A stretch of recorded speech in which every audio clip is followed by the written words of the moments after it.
Next we cover Neil Postman's Amusing Ourselves to Death.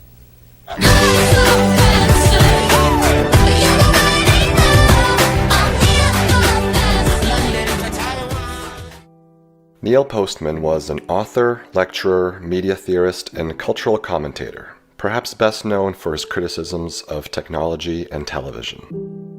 In his 1985 Amusing Ourselves to Death, Public Discourse in the Age of Show Business, he theorized that ideas displayed through a visual medium like television would dilute politics, news, and other important matters into feckless entertainment. Ladies and gentlemen, the President of America!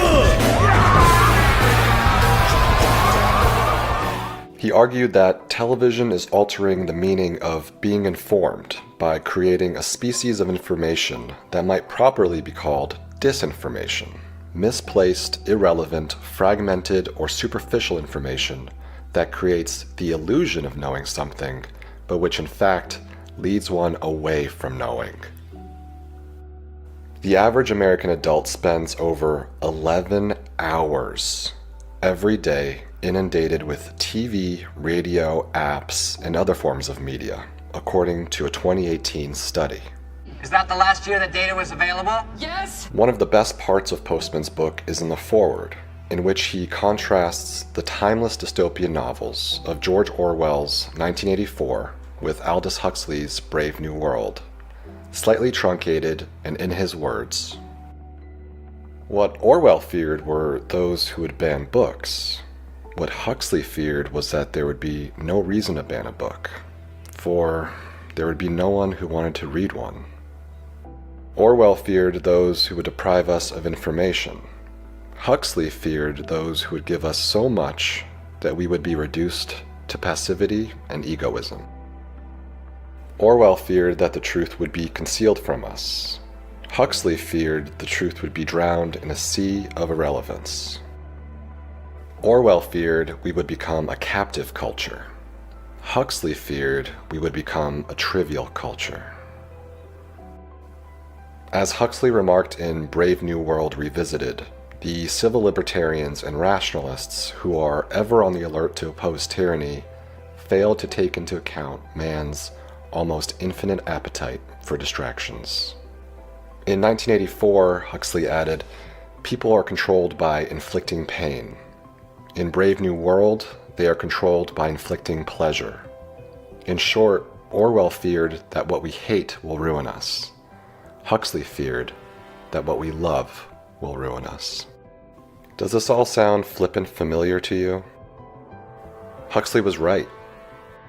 I should emphasize Huxley wrote this in 1932, and Postman's analysis was 22 years before the iPhone. Of course, there's also a catch-22 here. In a 2003 interview, David Foster Wallace, the brilliant author I covered in our last video, explains it well. Entertainment that everybody, is that entertainment something we have to fight against? See, it's a strange question because who would say entertainment is bad? I wouldn't say entertainment is bad. But a model of life in which I have a right to be entertained all the time seems to me not to be a promising one, right? So,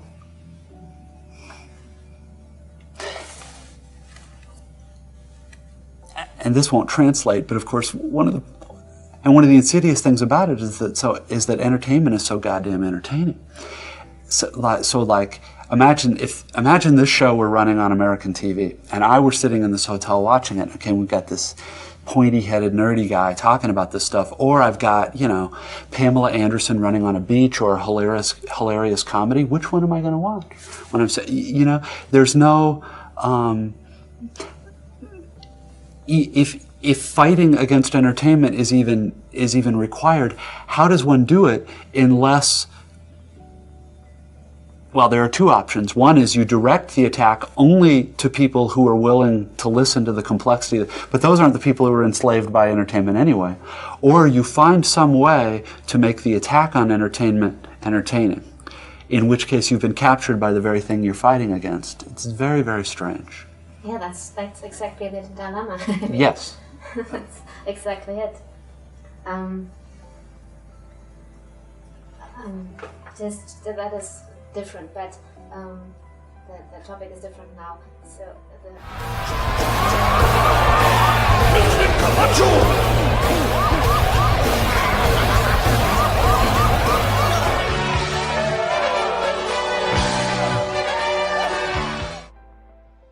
I will cover more of Postman in the future, including his intriguing information-action ratio and his other masterpiece, Technopoly, the surrender of culture to technology. Thanks for watching.